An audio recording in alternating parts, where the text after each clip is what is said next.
If you can see things, it means that it's working. If you can see things, then that means it's working. Peaks are too peaky. Big peaks. Oh, that's definitely too loud. Hi there. I didn't see you there. Haven't seen you in a while. You know, a couple weeks or so. This is STS. I'm Tom. It's Renee. We're going to talk to you about some parkour stuff. All right. Let's get started. So, first topic. I don't know. What do you want to do first topic? I don't know. Really? I really don't know. Okay. Parkour community? Parkour community. Parkour community. Parkour community in what way? You know. That they can't say things about each other? Yeah. That's pretty much it. Yeah, it's okay. Yeah. Parkour community can't say stuff about each other. Yeah, they can. They just get a lot of flack for it. Yeah, they just do it in secret instead of publicly. Yeah. Well, it's interesting because like we've talked about this before where, you know, people in the parkour community can like talk shit about people outside of the parkour community. They can be like, CrossFit is stupid. It's whack. It's whack. They can say, Edo Portal is fake. Sometimes they can say. They can say Donald Trump is whack. Yeah. For the most part. Yeah, they can hate on Donald Trump. They can say, feel the burn, Donald Trump. Mm-hmm. What else? What else do we agree on? Apparently you can't talk about Ninja Warrior. Can't talk about Ninja Warrior? Not really, not negatively. Okay. You can in some ways, you can in... Yeah. No, I think, well, yeah, it's kind of mixed there. Mm-hmm. But for the most part, most people are kind of like, oh, well, if... Oh, you can say Adam Dunlap is crap? Yeah, that's interesting. You can, like, as a community, we can get together and say all the bad stuff we want to say about Adam Dunlap. Yeah, collectively, yeah. Mm-hmm. Everyone agrees. Everyone's on the same page with that, apparently. But what can't we say? We can't criticize anything? No, I can't tell you that you can do something better. Oh yeah, okay. So you can't tell me that like my skills, like I can apply skills a little bit better to an environment. No, that would be harsh. Okay. I'd be hating. That would be hating. Okay. Mm-hmm. What else can't you say? I can't tell you that that NAPC could have been better. But it could have been better. Yeah. It really could have. It really could have. Yeah. But I can't say that. Okay. Not publicly. Not publicly. Okay. I can whisper it to my friends. So what was that quote you were saying the other day about was it evil and something about Bilderberg meeting and oh yeah. Oh yeah. It's like, what's the story? Dark. Evil is done under the cover of darkness. Yeah. Basically. Yeah. Well, it's the idea that like by putting things out there publicly, like what we try to do with this show, mm-hmm. we're not talking behind people's backs. In fact, we're saying it in front of you if you want to watch it. Yeah. And the reason we're doing that is because we see value in critical feedback, mm-hmm. and we're trying to do something positive with the show, even if there's negative criticism. Yeah. Right. And we enjoyed doing this show as often as we can. Kind of some days like today we're scrambling to get everything together to make this happen, but for the most part we we like doing this show.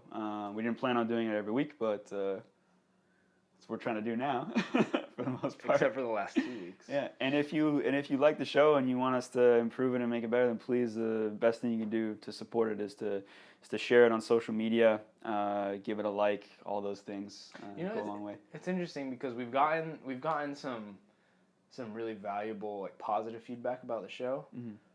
but not a lot of public positive feedback. Yeah. You know? Like, I mean, you know, people are leaving comments and stuff, mm-hmm. but I think there's some people who have, like, kind of, like, privately, like, messaged us, like, yeah, I really love what you guys are doing with STS. It's, like, really, like, you know, you're saying things that need to be said in the community and mm-hmm. things like that. It's like, well, yeah, that's why we're saying it, and that's what, I mean, we're literally just having this conversation. You know, we would be having it off camera, but we're having it on camera so that people can, you know, because good is done under the cover of night. Under the cover of light? No. Or in the... In lightness, under the sun. I don't know what the quote is. There's not really a quote. I'm just making it up. Just if we were evil evil haters, we would be not recording this conversation. Yeah. But see, that's the thing is I think a lot of those conversations are happening in the parkour world, but nobody's like being honest about it. They're, they're talking amongst themselves and there was are there other parkour web shows or podcasts right now, like other than Giles Compiles and stuff? But there's been a couple, and I think the thing we always said about them was that they're talking about themselves and each other and stuff, but what about what happened this week? What about reacting to what happened this week? And that's kind of what we've tried to do with this show is talk about what happened recently and what the typical reaction is and what makes sense. Cool. Do you want to get into some of that? Yeah. Cool. Yeah, let's do that. Let's get back to Sao Paulo. They just came out with a parkour park now, which is great for the community. What do you think? What do you think about it? It's massive. What is it? I think I just looked it up. The stat was 640 square meters. Yeah. Which I'm Canadian and I don't know what that is, but it looks like it sounds big. It looks like half a soccer field or something. I'm gonna look this up after and find out. But it looks massive for what's. And as far as the other information around it, it's the first one in Brazil, and it's huge for one. Like we opened up a really tiny outdoor public parkour spot in Vancouver because that's all the city would give us is this tiny little spot. And and you know what? What? We received a lot of criticism and hate about that one. There's actually like a super hater article on the park that says a bunch of unfair things, but it's okay. I didn't get down and put those pipes in the ground or anything. So it wasn't specifically designed by you. I mean, we were a little bit involved in the process, but wish we were a little bit more involved. But it was funny because like a lot of people like go there and like they're typical parkour people and they're like talk about the Vancouver parkour. The Vancouver one, and they're like they kind of hate on it and they're like, well, you can't do this move there, you can't do this. And it's like, yeah, I get it. Like, you want to practice the things that you want to practice. But it was funny to me because I was just telling you the story the other day, but I went there with, like, Dylan and Max, and I think we met up with, like, Amos, Brandon, Dante, and them. There's a few others. Like, Bob Reese was there. This is during an APC. And the people, like, the guys that were already there, they were like, I don't want to go back to that parkour park. Like, it sucks. Like, this, that, And then, like, I was with Dylan and Max and a few other people, and when that group got there, it was like, oh, this is awesome. Like, look at these pole strides and these, like, pole cats that you can do. And there was just, like, there was, like, a totally different attitude towards it. And it changed my attitude towards it as well. Like, I was kind of like, I don't really feel like doing anything today. And then, like, when I saw their excitement and how it lit up their eyes, it made me excited about it. So I started training more at it. And it gave me a better appreciation for the park as well. So, and it's like, I was telling Dylan that it was like, it was... it gets a lot of criticism, like the park for like not having like you can't really do any lashes and stuff like that, even though there is a bar section. He's like, who cares? He said like this spot doesn't exist anywhere else. Like these features are different. Like explore the features of the environment rather than trying to fit your version of parkour onto the structures. Yeah. Anyway, the Sao Paulo one looks pretty cool. Yeah. It does have a lot of standard features that. You would expect to find in a lot of spaces. So yeah, I'm interested in it. I think it looks like a cool space. Yeah, it's hard to be. No, it's not. I was gonna say it's hard to be critical of parkour parks, but it's not. I mean, you can point out things that can be improved. When the early photos, because for the Vancouver one, all I got to look at was blueprints. And I was able to give some feedback on the blueprints, but when the actual structures came up, I was like, oh, that doesn't look like blueprints at all. Yeah. Where do these ladders come from and things?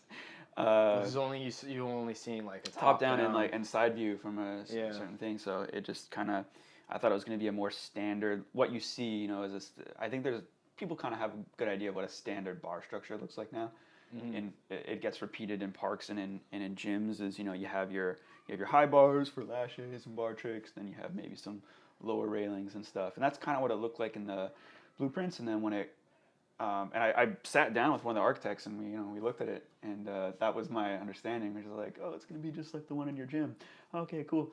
And I saw the early photos. I was like, that's a lot of bars mushed together.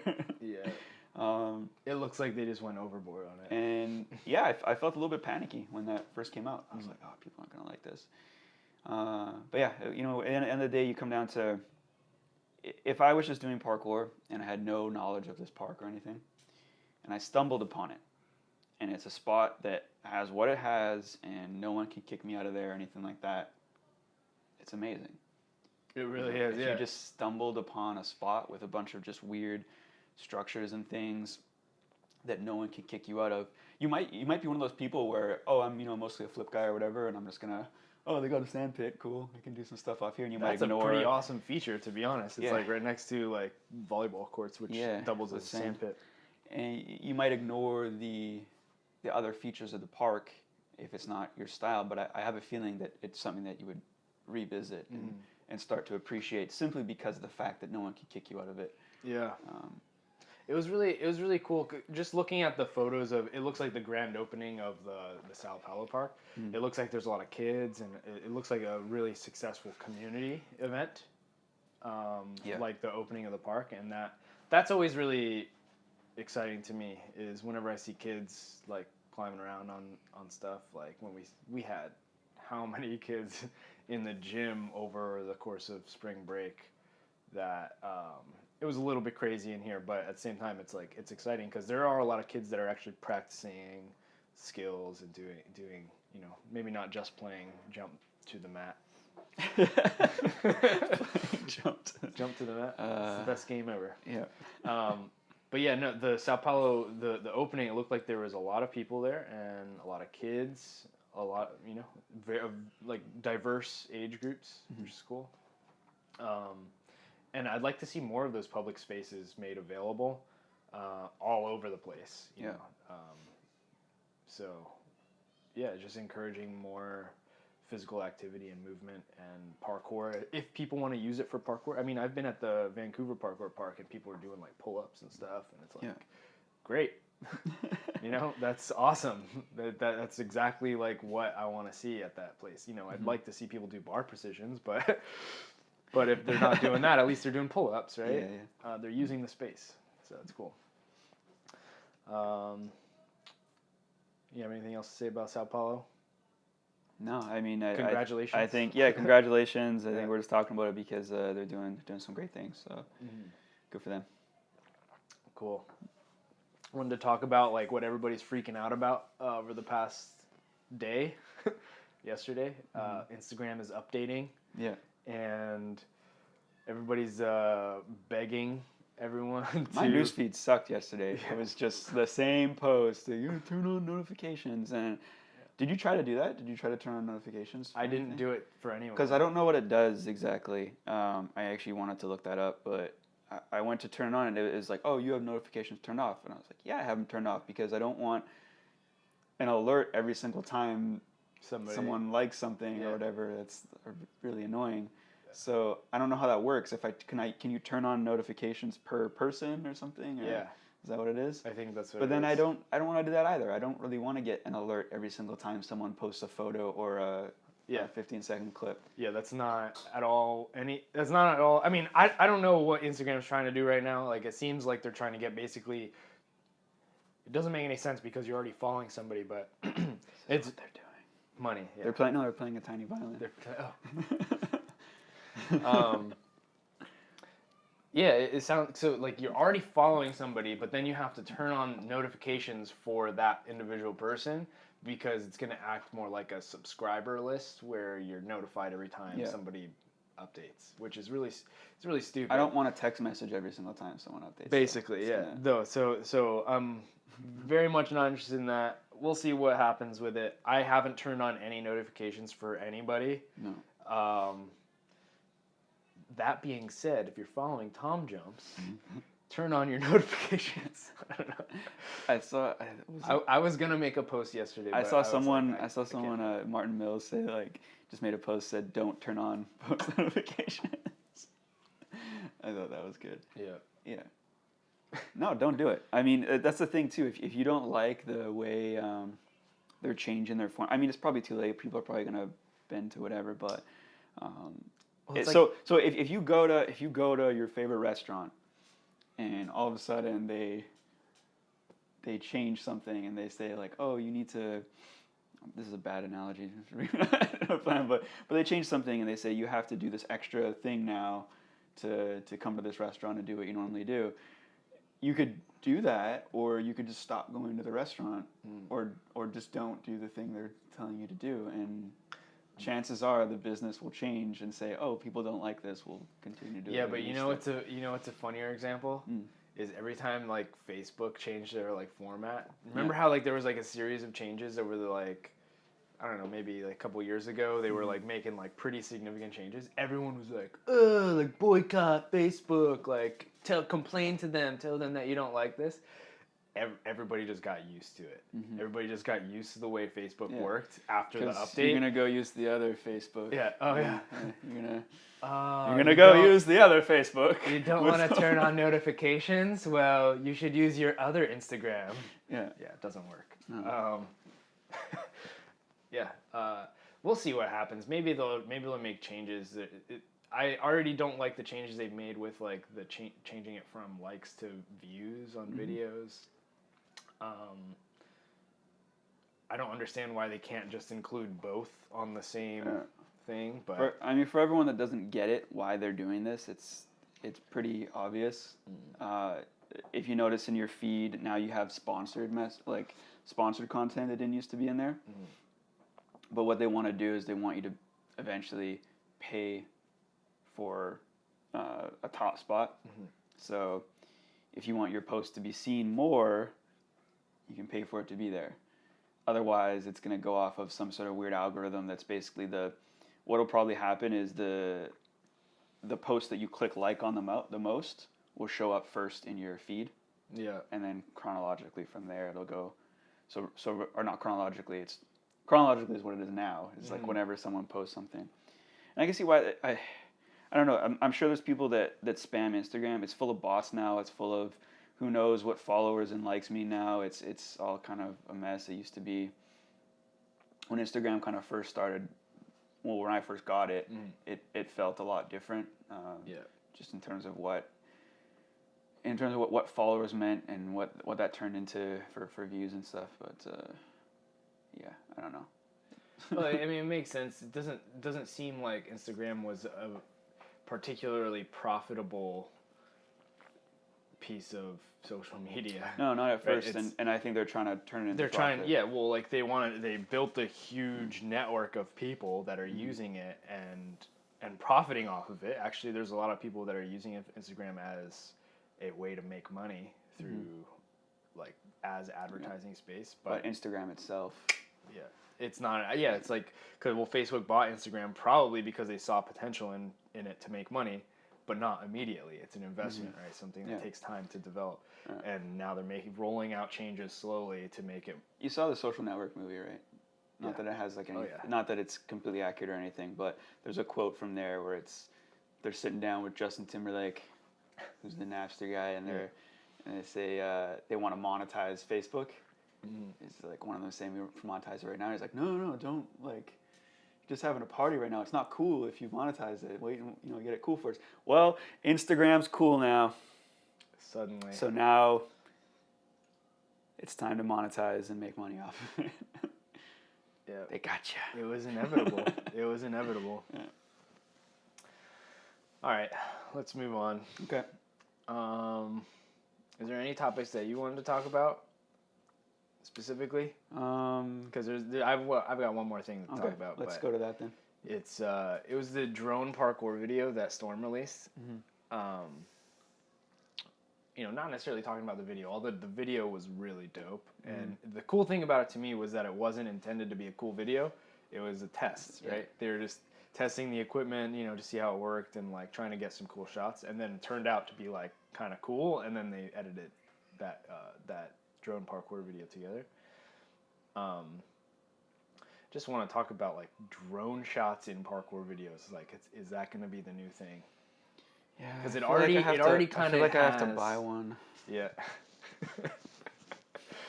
Well, not only do you have to buy one, but you have to learn how to use it. The thing for me, I started parkour as a video guy. Yeah. I came out to one of the first jam, actually probably the first jam in I think Canada. It was in Vancouver, and I came out to shoot video. And after like a couple sessions of doing that, then I wanted to take part, and I wanted to make parkour videos. I wanted to like get with a team and make parkour videos. I've kind of done that, and I kind of haven't, but it was always a struggle of videos would come out like with better equipment, and I was always thinking, oh, I have to buy that, I have to get a better camera, I have to do this, and now it's drones. Yep. That's what it is. Now it's yeah, those are amazing shots. Are people still gonna watch videos I make if I don't have a drone? I should get a drone. Those are the thoughts plaguing you? Yes. Yeah. Either that, or I have to go, visit someone super talented and just make a video with them. But even then, to really do this movement justice, I have to get a drone. Yeah. That's how I feel about it. Yeah. Well, like it's because it's been kind of popping up more and more in parkour videos. I think stores use drones a little bit, and the Reach the Horizon video had like drone shots, the Team Jesting on one, and then like Merm kind of did a little bit of drone stuff in their videos. Although I wish they would have done more, because I think most of their shots were just kind of like, most of the drone shots were just them standing on top of buildings. I think it's because they're using probably a GoPro or something, and, Right. and you have to get... That's what Giles was saying in regards to the video they just did, is these are the types of shots he wanted to see, was a better lens or a better camera on the drone to get close to the action. Yeah. And that's what they did, and it's freaking... It looks like... So it doesn't look necessarily like a drone shot, it looks like a crane. It looks like a... It looks like a professional movie set where you have a crane that can go down and up and across and do these awesome moves with the camera that you can't do if you're on your feet. So yeah, it's sick. Yeah. Technology. And I'm jelly, and I want a drone. Yeah. Okay. So They're expensive. damn it. I wonder if they... Someone's gonna message me after this and say they're not that expensive. They're not that expensive. You can do it. Here's a whole plan to buy one. Yeah. Really, I think what we need is just somebody that is you 10, 12 years ago. Oh, so not actually doing parkour, but into parkour and wanting to film stuff. Yeah. So a Giles. We needed... Well, yeah. Well, Giles does parkour Giles too, still but trains. he's, that's not... Yeah, he's mainly into the video making side of things. So, yeah, if we can find somebody... If we can find a Giles in Vancouver, that'd be dope. Or if we can get Giles to move to Vancouver. Yes. All right. Wishful thinking. All right. So is that pretty much it about that video? It's just just talking about the state of parkour videos and production quality. Well, because like when I first started, it was like people would make these videos using the crappiest camera they had, just kind of set it on a tripod, or not even have a tripod, just kind of set it on a wall, and then do their thing, and then I would watch those videos. I still watch those videos. Those are still like refreshing to me sometimes. And even Giles, I think, just on the last episode, he was talking about TK17's video, but even he was talking about another one where it's pretty basic tripod shots, where it's just you put a tripod on a camera. You're all by yourself. You put your camera on your tripod. You go in front, do your thing. You go watch it. And I think if you're dope, it's gonna make a good video. True. Yeah. So yeah, it's sometimes refreshing just to see something like that. You know, people talk about over editing in parkour videos a lot. That's definitely an issue. Where like, there's too many 20-minute cuts. intros.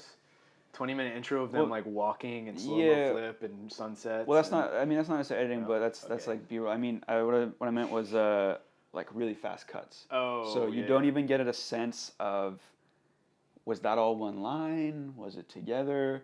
And it's something that I try to pay attention to when I'm editing stuff, and I'm not, you know, that great at it. But is it depends sometimes if it's shot well enough. But basically, you know, you'll have a master shot of someone doing a whole sequence, and then you'll have, you know, pickup shots of the start and beginning or whatever you want to highlight. And it's kind of, as an editor, you're looking at it and saying, okay, do I want to show everything, or is it not going with the music? Is it not engaging enough? Do I need to cut it up? And that's kind of the challenge, because let's face it, people have ADD when they're watching stuff, and a lot of times they don't want to watch a whole sequence. But that's what I see a lot of complaints about online now, is people saying, oh, there's too many cuts in this video, I can't even enjoy it anymore. There was a lot of this is an older video now, but not that old, but roof culture. When roof culture came out, a lot of people were like, roof culture sucks, because it was super fast cuts all the way through the video, just like tons of editing. So you didn't really get a feel for the movement or for the lines or anything that was getting done. And it's interesting because roof culture, there was criticism about roof culture. Interesting. Oh, there was, there was unanimous. But then there was also people saying you can't hate on it because So, but, and it's not. People need to understand, hate and constructive criticism are two different things. If you say something that is fair and true, or that you believe to be true, you're not being a hater. Well, it's like a hater is like when you're criticizing something without like any kind of solution. Or no fairness to your, you know, you're just saying something that's unfair. Yeah, true. Yeah. Stop the hate. I'm down with stopping the hate. But continue. I would rather live in a world that openly has constructive criticism than one where everyone just talks behind people's back. Yeah. It's like, if you disagree with stuff we're saying on STS during these talks, post it. I will probably argue with you. I will probably disagree and state my point again. And assuming you're making a fair point, I will make a fair one back. If someone makes a hateful comment, I may ignore it or make another hateful comment back, because that's what's deserved. Fight fire with fire. All right, I think we're done here. Yeah, cool. Cool. All right, guys. We will see you next week. Indeed. We will see you next week. There's nothing going on. All right.